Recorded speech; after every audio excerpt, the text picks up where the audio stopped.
사울은 블레셋과의 대치 상황에서 이스라엘을 구해야 되는 왕의 역할을 제대로 감당하지 못했습니다. 돌격 앞으로라고 이 블레셋을 대적한 것이 아니라 너무나도 초조한 나머지 사무엘을 기다리지 못하고 임의대로 번제를 드렸죠. 사무엘이 그 사울의 행위에 대하여서 여호와께 망령되이 행하였다라고 이야기했을 때 사울은 자신의 잘못된 행동에 대해서 하나님 앞에 회개하지 않았습니다. 그가 진정한 왕이었고 정말 나라를 위해서 백성을 위한 왕이었다고 한다면 그 자리에서 자신의 잘못된 행동을 하나님 앞에 회개했었어야 돼요. 근데 사울은 하나님 앞에 회개하지 않았습니다. 만약에 사울이 그 자리에서 자신의 부족함, 자신의 잘못된 행동을 하나님 앞에 회개했다고 한다면 하나님은요, 사울의 그 진정성을 보시고 이스라엘을 블레셋 손에서 구해내셨을 겁니다. 그런데 우리가 성경을 계속해서 쭉 읽어보면 알지만 사울은요, 어디에서도 하나님 앞에 회개하지 않아요. 자신이 잘못했다고 자신의 잘못을 인정하지 않습니다. 이런 사울이 블레셋과의 전쟁에서 가장 중요한 것을 놓치고 있었습니다. 지금 이 블레셋과의 전쟁에서 사울과 이스라엘에게 가장 중요한 것이 무엇일까요? 군사? 아니면 무기였을까요? 그렇지 않습니다. 표면적으로 뭐 그런 것들이 필요할지 모르겠어요. 왜냐하면 지금 블레셋 군대는 엄청난 기병과 마병, 무기, 수많은 군인들을 데리고 믹마스에 진을 치고 있으니까 표면적으로는 그들을 더 능가할 만한 뛰어난 무기나 더 많은 군사가 필요할지 모르겠습니다. 그런데 그렇다고 해서 이스라엘이 그런 블레셋과 전쟁을 하면 이길 수 있을까? 저는 이길 수 없다고 봐요. 왜냐하면 블레셋이 전술적으로나 군사력으로나 이스라엘을 훨씬 더 능가했기 때문에 그래요. 우리가 성경을 보면 블레셋은 전쟁에 특화된 민족이었거든요. 근데 이스라엘은 아니에요. 이스라엘은 전쟁할 수 있는 민족이 아니었습니다. 그러면 지금 이 상황에서 가장 필요한 것이 무엇이었을까? 상대적으로 열세인 상황에서 그들이 가장 필요한 것은요, 그 모든 상황을 능가하여서 이것을 극복할 수 있게 만드는 하나님을 향한 믿음이었습니다. 믿음이 있었어야 돼요. 그러면 이러한 믿음을 갖기 위해서 사울에게 가장 필요했던 건 하나님 앞에 회개함이었습니다. 하나님, 제가 부족했습니다. 제가 기다렸었어야 되는데 너무 조급한 나머지, 너무 두려운 나머지 임의대로 하나님 앞에 번제를 드렸습니다. 이 번제가 왜 잘못이었다고요? 하나님이 허락하지 않은 사람이 하나님이 허락하지 않은 방법으로 번제를 드렸습니까? 근데 사울은 왜 이 번제를 드렸습니까? 표면적으로, 형식적으로 번제라도 드려야 어떻게 하나님이 역사하지 않을까? 근데요, 천만의 말씀이에요. 하나님은요, 형식을 갖췄다고 해서 역사하시는 게 아니라 형식 필요 없어도 마음의 중심으로 하나님 앞에 드리면 하나님이 역사하십니다. 근데 그 중심은 사라지고 형식만 갖췄으니 하나님을 기만하는 행위였기 때문에 사울은 하나님 앞에 망령되이 행하였다라고 책망을 받은 거예요.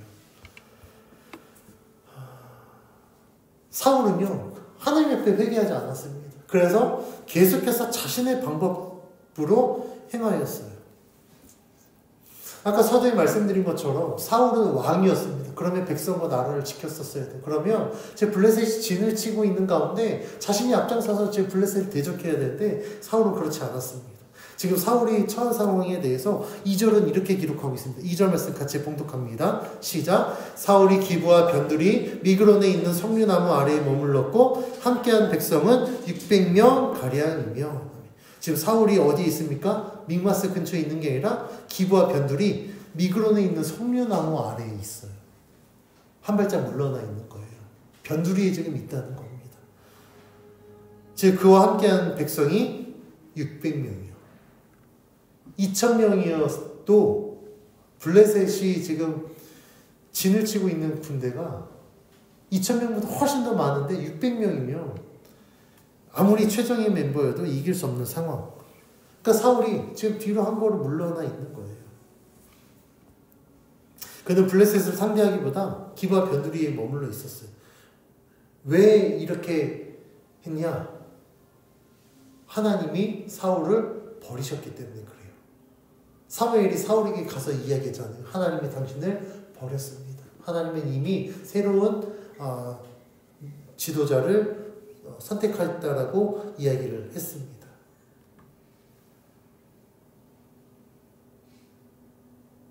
그래서 13장 14절에 이렇게 사무엘이 이야기합니다. 지금은 왕의 나라가 길지 못할 것이다. 여호와께서 왕에 명령하신 바를 왕이 지키지 않았기 때문에, 만약에 그거 지켰으면 하나님이 약속하신 대로 왕의 나라가 영원했을 텐데 왕이 여호와의 명령을 지키지 않았기 때문에 여호와께서 그에 맞는 사람을 구하여 그를 그의 백성의 지도자로 삼으셨습니다라고 이야기한 거예요. 그러니까 지금 사울은 하나님 앞에 버림받은 왕이었습니다. 하나님께서 사울과 함께 하셨으면 사울의 왕권이 굉장히 강화됐을 거예요. 그리고 그 왕권은 계속 유지됐을 겁니다. 그런데 사울이 하나님께 불순종했고 자신의 임의대로 행한, 망령 때 행한 것 때문에 이마저도 다 빼앗기게 되었습니다. 그러니까 하나님께 버림받은 사울은요, 당연히 자신이 처한 상황에서 불안할 수밖에 없어요. 왜냐하면 하나님이 사실 최후의 보루였는데 그 하나님마저 자신을 버렸으니 믿는 구석이 아무것도 없게 되어버렸습니다. 그러니까 사울은 자신이 어떻게 해서든 도피하든 뭐 하든 지금 자신이 생각한 대로 이 일들을 극복하려고 합니다. 그런데 사울이 아무리 머리를 굴려도 이 상황은요, 해결할 수 없는 상황이 되어버렸습니다. 그런데요, 사울과 달리 요나단은요, 하나님을 믿고 의지했습니다. 이스라엘이 처한 상황은요, 무기, 군사적으로 모두 다 부족한 상황이었어요. 그러니까 되게 블레셋과 비교되었을 때 열세의 상황이었습니다. 지금 당장 전쟁이 시작되면 이스라엘은 처참하게 패할 수밖에 없는 상황이었어요. 그런데 요나단은요, 이런 절망적인 상황 가운데에서도 믿음을 잃지 않았습니다. 하나님께서 도와주실 것을 그는 신뢰했어요. 그래서 그는 블레셋과의 대치 상황에서 자신의 병기를 든 자에게 블레셋 사람들의 부대에 건너가자라고 제안합니다. 그러니까 지금 블레셋을 기습하려고 그 기습 공격을 계획하고 있는 거예요. 요나단이 블레셋을 기습하려고 한 이유는 하나님께서 자신들을 도우시면 불가능한 일이 없다라고 믿었기 때문입니다. 어떻게 보면 되게 허무맹랑한, 너무나도 무모한 생각일지 모르겠지만 이 블레셋 기습 계획의 근간은 하나님의 도우심, 하나님을 향한 요나단의 믿음이었습니다. 그래서 요나단 병기든 자에게 이렇게 이야기합니다. 오늘 보면 6절 말씀 같이 봉독해 봅니다. 시작. 요나단이 자기의 무기를 든 소년에게 이르되 우리가 이 할례 받지 않은 자들에게로 건너가자. 여호와께서 우리를 위하여 일하실까 하노라. 여호와의 구원은 사람이 많고 적음에 달리지 아니하였느니라. 요나단은 여호와께서 자신들을 위하여 일하실 것을 믿었어요. 그리고 기대했습니다. 왜냐하면 하나님께서 이스라엘 백성과 함께하기로 약속하셨고 이스라엘은 하나님이 선택하신 백성이었기 때문에 하나님은 그 약속을 저버리지 않는 분이라는 것을 요나단은 확신했습니다. 비록 숫자나 무기로는 블레셋을 이길 수 없는 상황이지만 여호와께서 우리를 위하여 일하시면 블레셋을 이길 수 있다는 믿음이 있었던 거예요. 그래서 요나단이 이런 믿음을 통해 6절에 기록된 것처럼 여호와의 구원은 사람이 많고 적음에 달려있지 않다라고 고백합니다. 이거 대단한 믿음의 고백이에요. 그러니까 지금 우리의 처한 상황, 하나님의 역사는 이 상황과 전혀 상관이 없어. 왜냐하면 하나님은 하나님이시니까. 상황 때문에 하나님의 역사가 좌지우지 된다고 한다면 하나님은 하나님이 되실 수가 없습니다. 하나님이 하나님 될 수 있는 건 우리의 처한 상황과 상관없이 하나님의 능력은 언제나 가장 강력하고 위대하고 완전하게 이루어지기 때문에 하나님이 하나님 되시는 겁니다. 그래서 우리는 그 하나님을 믿는 거예요. 우리가 성경을 보면 하나님의 구원의 역사는요, 세상의 방법과 다릅니다. 세상은 뭔가 갖춰줘야 쫙 이루어지잖아요. 근데 하나님의 방법은 그렇지 않아요. 아무것도 없는 상태에서도 이 세상을 창조하신 하나님이시니까 무에서 유를 창조하신 하나님께서 우리들의 삶에서도 동일하게 역사해 주십니다. 그때 필요한 것이 뭐라고요? 믿음이라고요. 하나님 저 이것도 없는데 저것도 없는데요? 있어서 하나님이 역사하시는 게 아니라 없는 거 알아. 그런데 하나님이 없지만 우리들에게 어떤 것을 요구하신다면 왜 요구하시느냐? 하나님이 역사하시는 거예요. 하나님이 얼마나 위대하신 분이신지 우리에게 보여주시려고 없는 가운데 하나님이 무리수를 요구하실 수도 있습니다. 우리가 성경을 보면 그런 역사들 너무나도 많죠. 근데 대표적인 예가 무엇입니까? 출애굽한 이스라엘 백성이 홍해 앞에서 쫓아오는 애국군대로 인해서 백성들이 두려워해요. 떨어요. 모세를 원망합니다. 지네가 구해달라고 해서 하나님이 출애굽시켜줬는데 원망하고 있을 때 하나님께서 모세를 통해서 이렇게 말씀합니다. 출애굽기 14장 13절 말씀에 보면 모세가 백성에게 이르되 두려워 말고 가만히 서서 여호와께서 오늘 너희를 위하여 행하시는 일을 봐라. 어떻게 하라고요? 그걸 위해서 하는 게 아니라 너희가 가만히 서서 보기만 하면 돼. 그러면 하나님이 어떻게 너희들을 구원하시는지 어떻게 역사하시는지 지켜봐라. 지금 너희가 보는 저 애굽 사람 앞으로 너희는 보지 않을 거야. 근데 여기서 중요한 게 있어요. 가만히 있지만 뭘 붙들어야 된다고요? 믿음이요. 믿음이 있으면 아무것도 안 해도 하나님이 역사합니다. 근데 반대로 다 갖춰져 있는데 믿음이 없으면요, 아무것도 이루어지지 않아요. 이게 하나님의 역사의 원리입니다. 하나님께서 모세를 통해서 그렇게 말씀하셨을 때 하나님이 어떻게 역사하셨습니까? 홍해를 가르셨어요. 이스라엘 백성이 그 갈라진 홍해를 건너게 하셨습니다. 그리고 애국 군대는요, 덮어버리셨어요. 무기가 없어도 정말 손 하나 까딱대지 않았는데 뒤에서 쫓아오는 그 막강한 애국 군대를 멸하셨습니다. 이게 하나님의 역사고 하나님의 구원이에요. 주의 백성을 위해서 일하시는 하나님을 믿는 자들은요, 하나님께서 베푸시는 그 구원의 능력을 신뢰하기 때문에 어떤 상황에서도 두려워하지 않아요. 두려워 떨고 있다? 그러면 내 믿음이 약한 겁니다. 하나님을 믿는 자는요, 좌절하고 낙심하지 않아요.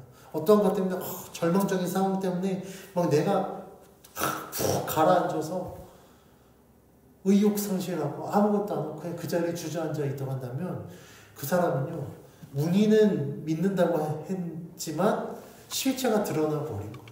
믿는 게 아니었던 겁니다. 믿음의 사람은요, 오히려 그런 상황 가운데 더 하나님을 의지합니다. 하나님이 역사하시려고 나한테 이렇게 하시는구나. 심지어 갖고 있는 걸 하나님이 뺏어가기도 하거든요. 하나님 왜 뺏어가요? 이것도 없는데 어떻게 이걸 하라는 거예요? 라고 불평할지 모르겠어요. 그런데 믿음의 사람은요, 하나님이 이걸 뺏어간다? 그럼 하나님이 이기게 하시려고 하는구나. 그래서 시편 기자는 하나님의 능력을 믿는 믿음으로 다음과 같이 고백합니다. 시편 27편 1절에서 3절을 잘 봉독해드립니다. 여호와는 나의 빛이요 나의 구원이시니 내가 누구를 두려워하리요. 여호와는 내 생명의 능력이시니 내가 누구를 무서워하리요. 악인들이 내 살을 먹으려고 내게로 왔으나 나의 대적들 나의 원수들인 그들은 실족하여 넘어졌도다. 군대가 나를 대적하여 친칠지라도 내 마음이 두렵지 아니하며 전쟁이 일어나 나를 치료할지라도 나는 여전히 태어나리로다. 이게 가능한 수 있는 건 하나님을 믿기 때문입니다. 막 적들이 나를 에워싸고 나를 막 내 살을 먹으려고 막 진을 치고 나를 쫓아와도 어떻게 한다고요? 내 마음이 두렵지 않대요. 오히려 태어나대요. 사람들이 미쳤다고 할지 모르겠습니다.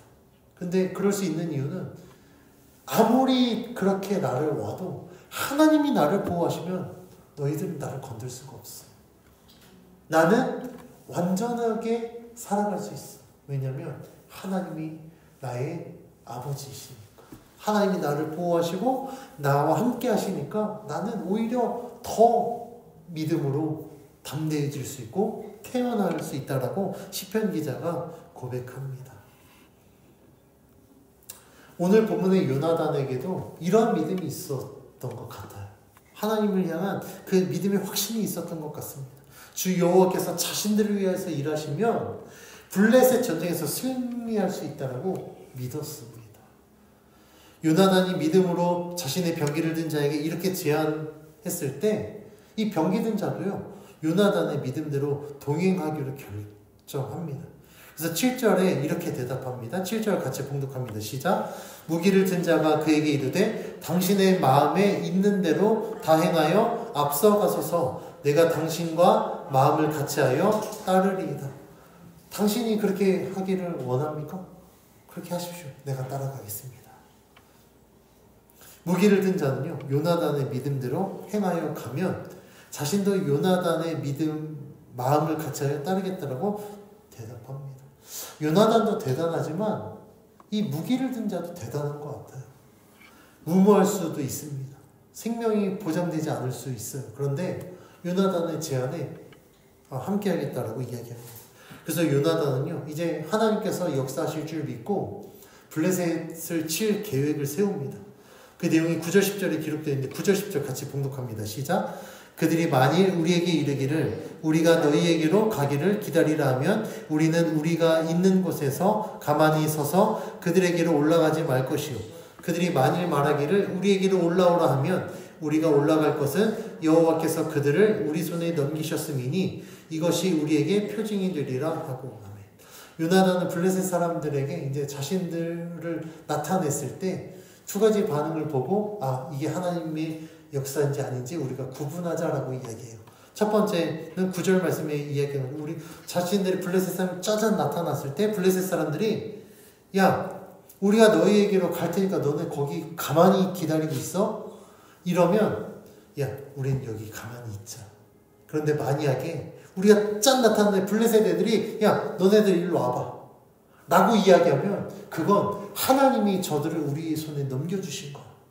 만약에 블레셋 사람들이 야 너네 일로 와봐 하면 우리가 글로 올라가자라고 지금 두 가지 계획을 세운 거예요. 요나단의 이 계획에도요, 하나님을 향한 믿음이 있습니다. 즉 하나님께서 어떻게 역사하실지 표징으로 계획을 세운 거잖아요. 하나님의 역사, 이렇게 하면 하나님이 역사하실 거야. 근데 그렇게 할지 안 할지 모르거든요. 반대로 이루어질 수도 있는 거예요. 그런데 요나단은 저들이 우리에게로 와라고 이야기하면 그건 하나님이 저들을 우리 손에 넘겨준 거야. 하나님 아셨죠? 그게 하나님의 역사인 줄 믿고 비록 우리 둘밖에 없지만 그럼 내가 갈게요. 하나님 책임져 주세요. 이런 믿음이 그 근간에 깔려 있는 겁니다.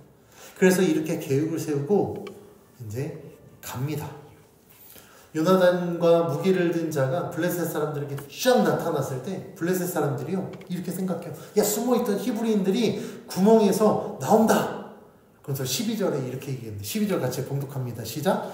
그 부대 사람들이 요나단과 그의 무기를 든 자에게 이르되 우리에게로 올라오라. 너희에게 보여줄 것이 있느니라 한지라. 요나단이 자기의 무기를 든 자에게 이르되 나를 따라 올라오라. 여호와께서 그들을 이스라엘의 손에 넘기셨느니라 하고. 지금 어떤 반응입니까? 플랜 B였어요. 블레셋 사람들이 야 너네 일로 와봐. 너네한테 보여줄 게 있어. 블레셋 사람들은 뭔가 보여줄 게 있다라고 유인해서 죽이려고 했던 거예요. 지금 하나님께서 요나단을 통해서 세우신 계획을 블레셋 사람들은 전혀 모르고 있는 겁니다. 그런데 딱 이야기하자마자 요나단이 12절에 뭐라고 이야기합니까? 나를 따라 올라오라. 여호와께서 그들을 이스라엘의 손에 넘겨주셨다. 야, 이거 하나님의 사인이야. 우리는 이제 가기만 하는데. 그래서 요나단은 무기를 든 자와 블레셋을 칩니다. 13절 14절에 그 상황이 어떻게 전개되는지 13절 14절 이렇게 기록합니다. 같이 봉독합니다. 시작. 요나단이 손발로 기어 올라갔고 그 무기를 든 자도 따랐더라. 블레셋 사람들이 요나단 앞에서 엎드러짐에 무기를 든 자가 따라가며 죽였으니 요나단과 그 무기를 든 자가 반나절 가리 땅 안에서 처음으로 쳐 죽인 자가 20명 가량이라. 아멘. 요나단하고 무기를 든 자가 이제 기어 올라갔어요. 블레셋 사람들이 어떻게 되었습니까? 막 무기를 든 자가 엄청난 검술로 막 엄청난 전략으로 이긴 게 아니에요. 13절 말씀을 보니까 따라갔을 때 블레셋 사람들이 요나단 앞에서 엎드려졌대요. 그러니까 막 그 대단한 군인이 요나단 앞에서 날 잡아 잡수하고 그냥 엎어진 거예요.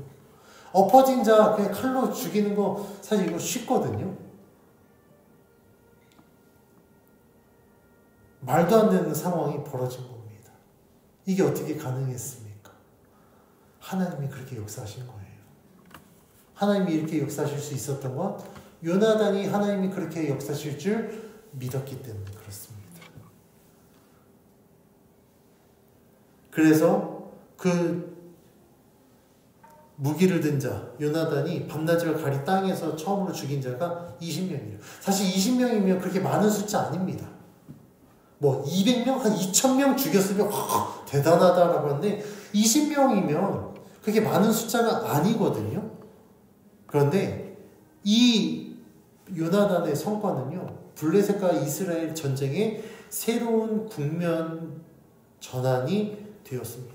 군대의 숫자적 열세, 무기의 질적 차이로 인해 이스라엘이 절대 블레셋을 이길 수 없는 이 상황에서 요나단과 그 무기를 든 자가 블레셋 사람 20명을 친 결과가 어떻게 되었는가? 15절은 이렇게 기록합니다. 15절 같이 봉독해 봅니다. 시작. 들에 있는 진영과 모든 백성들이 공포에 떨었고 부대와 노략군들도 떨었으며 땅도 진동하였으니 이는 큰 떨림이었더라. 20명밖에 안 죽었어요. 2000명, 2만 명 죽은 게 아니라 20명 죽었습니다. 그런데 15절에 뭐라고 기록합니까? 들에 있는 진영과 모든 백성이 어떻게 됐다고요? 공포에 떨었다. 그리고 세 배로 노략군들을 나눠서 이스라엘을 포위했잖아요. 근데 그 노략군도 떨었대요. 심지어 땅도 진동하였다. 요나단과 무기를 든 자의 공격으로 인해 블레셋 진영과 모든 사람들이요 아비규환이 되어버린 거예요. 너무나도 두려워서 떨었습니다. 이전까지만 해도 이스라엘 우리가 걔네는 우리한테 게임이 안 돼. 야 우리 군사 숫자 봐. 사오라고 한 게 아니라 600명? 야 600명이면 야 니네 앞에만 가도 돼. 이랬을 거예요. 그런데다가 노략군 세 대로 나눠서 완전 포위했으니 이거는 뭐 식은 먹 먹기라고 승승장구 할 거라고 기대했던 블레셋이 고작 20명밖에 죽지 않았는데 그것도 요나단과 무기를 든 자 2명에 의해서 20명밖에 죽지 않았는데 이 전쟁의 국면이 어떻게 됐습니까? 온 백성이 떨었고 땅의 진동이 엄청나게 큰 떨림이 들 정도로 완전 전세가 역전되어 버렸습니다. 그런데 성경에서 블레셋이 그러면 요나단을 두려워했을까요? 그 무기를 든 자를 두려워했을까요? 아니에요. 블레셋이 두려운 건 사람이 아니라 그들 가운데 역사하시는 여호와 하나님을 두려워했던 겁니다. 왜냐하면 그들이 이전에서 경험이 있거든요. 이스라엘이 굉장히 만만한 민족인데 어떻게 하면 이길 수 있을까? 북미에서 막 가도 여호와 하나님이 이스라엘과 함께하면 늘 자기네가 졌던 거예요. 무기 변변치 않은 무기도 변변치 않고 뭐 전술이 뛰어난 것도 아니고 그럼 우리가 왜 지지? 근데 그들이 설명할 수 있었던 건 여호와 하나님이 이스라엘을 지키셨기 때문에 늘 졌던 겁니다. 그러니까 그들이 여호와 하나님을 두려워했던 거예요. 우리가 여기서 알 수 있는 건요, 하나님을 믿는 자들에게 하나님은요 힘과 능력입니다. 그런데 믿지 않는 자들, 하나님을 대적하는 자들에게 하나님은요 두려움의 대상이에요. 왜냐하면 그 하나님의 역사로 인해서 자신들이 심판받기 때문에 그래요. 그 하나님 때문에 자신들의 모든 것들을 다 잃어버리기 때문에 믿지 않는 자들에게 하나님은 두려움의 존재입니다. 요나단이 6절에서 고백한 것처럼 여호와의 구원은 사람의 많고 적음에 달려있지 않은 것처럼 하나님의 역사는요, 우리가 처한 모든 상황, 이것들을 뛰어넘어서 완전한 방법들로 이루어집니다. 그게 하나님의 역사예요. 그게 하나님의 구원입니다. 그래서 우리가 하나님을 믿는 거예요.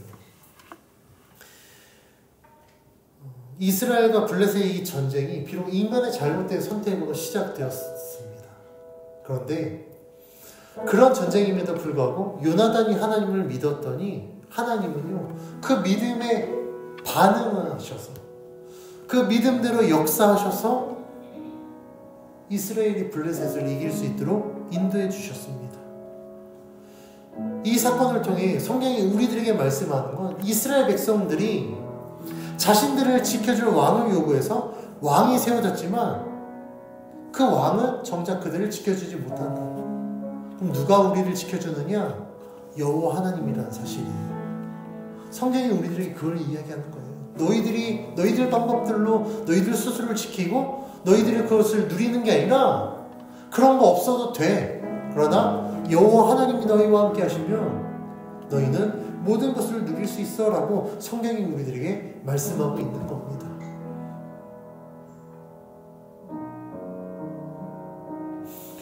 그렇게 성경이 말씀한 대로 우리가 경험하려면 우리들에게 필요한 건 믿음이에요. 근데 한순간에 이 믿음 갖는 거 쉽지 않습니다. 제가 늘 말씀드리잖아요. 애들이 한순간에 짠 하고 서서 한순간에 걷고 뛰던가요? 그렇지 않아요. 애기를 키워보면요 계속 넘어져요. 일어서는데 다리에 힘이 없으니까, 서본 적이 없으니까 뭐 붙잡고 일어나니 그냥 막 어쩌저쩌 하다가 넘어집니다. 근데 어느 순간 다리에 힘이 생겨 딱 서보면 애들이 이제 한 걸음 두 걸음 뛰기 시작해요. 그것도 쉽지 않아요. 한 걸음 두 걸음 하다 또 넘어집니다. 그런데 한 걸음 두 걸음이 세 걸음 네 걸음이 되고 세 걸음 네 걸음이 다섯 여섯 걸음이 되고 그럼 이제 걷는 방법을 터득하는 거거든요. 그럼 이제 걷기 시작해요. 근데 얘는 뛸 줄 모르잖아요. 근데 또 밖에 나가면 좋다고 뛰다가 또 넘어지고 그래요. 근데 뛰는 연습을 하면 또 뛰는 게 되니까 이제 뜁니다. 그러면 이제 공놀이도 하고 더 크면 이제 엄청 막 하겠죠. 우리들의 믿음도 똑같아요. 처음부터 막 베테랑 선수들처럼 막 100m 막 10몇 초를 뛸 수 있다? 그런 믿음을 갖기를 원한다? 여러분들 그러면요 죄송하지만 도둑놈 심보예요. 한순간에 여러분들이 이만큼 되기를 원한다. 불가능한 일입니다. 우리 옛말에 천리김도 한 걸음부터라는 말이 있죠. 우리들의 믿음도 똑같아요. 지금 내 믿음은 왜 이렇지? 근데 그것 때문에 낙심할 것이 아니라 이 믿음이지만 천리김도 한 걸음부터 내가 비록 지금 내 믿음은 정말 요만한 믿음이겠지만 내가 이 조그만 믿음이어도 내가 하나님을 믿어드리면 언젠가는 우리들의 역량이 그리스도의 장성함을 충만에 이르기까지 성장하게 되고 성경이 우리들에게 말씀합니다. 하나님의 역사는 뭐 엄청난 믿음으로 이루어지는 게 아니에요. 겨자씨만한 믿음만 있어도 산을 들어서 옮길 수 있다고 우리들에게 말씀하십니다.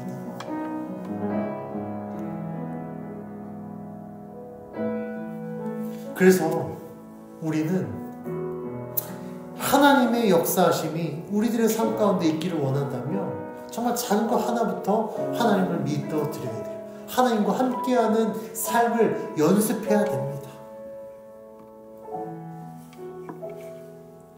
오늘 본문에서 우리가 주목해야 될 아주 중요한 사실이 있어요. 그것은 절망적인 상황 가운데서도 하나님을 믿고 의지하면 하나님은 우리의 믿음을 통해 역사하신다라는 사실이에요. 요나단이 블레셋 군대를 두려워해서 아무것도 시도하지 않고 그 자리에 앉아 있었다면 이스라엘은 블레셋과 전쟁에서 이길 수 없었습니다. 그런데 요나단은 하나님의 구원을 신뢰했어요. 하나님의 능력을 의지했습니다. 그래서 신실하신 하나님께서 자신과 함께 하시면 블레셋을 이길 수 있다라는 믿음의 확신이 있었습니다. 요나단의 믿음의 결단이 블레셋을 두려움에 떨게 하였습니다. 이스라엘과 블레셋 전쟁을 전혀 다른 방향으로 전세를 역전시켰습니다. 우리들에게도 이런 믿음이 필요해요. 내가 처한 상황 희망적이지 않아요. 그러나 그 상황 가운데서도 하나님이 역사하시면 이루어질 줄 믿고 하나님 앞에 맡겨드렸을 때 하나님 우리들의 믿음을 통해 역사하십니다. 내가 능력의 하나님을 믿어드리면 하나님은 그 믿음을 통해서 반드시 역사하십니다. 하나님의 살아계심을 보여주시고 하나님의 그 신실하심을 경험하게 하십니다. 그래서 하나님을 믿는 자는 놀라우신 그 하나님의 역사를 통하여 하나님의 은혜를 경험하고 삶 가운데 기쁨과 감사가 넘쳐나게 됩니다. 하나님은 우리들에게 이런 삶을 약속하셨어요. 우리가 그렇게 살기를 원하십니다. 우리가 진짜 믿음으로 하나님 앞에 맡겨드리며 살아가는 진정한 그리스도인이 되어지기를 원합니다.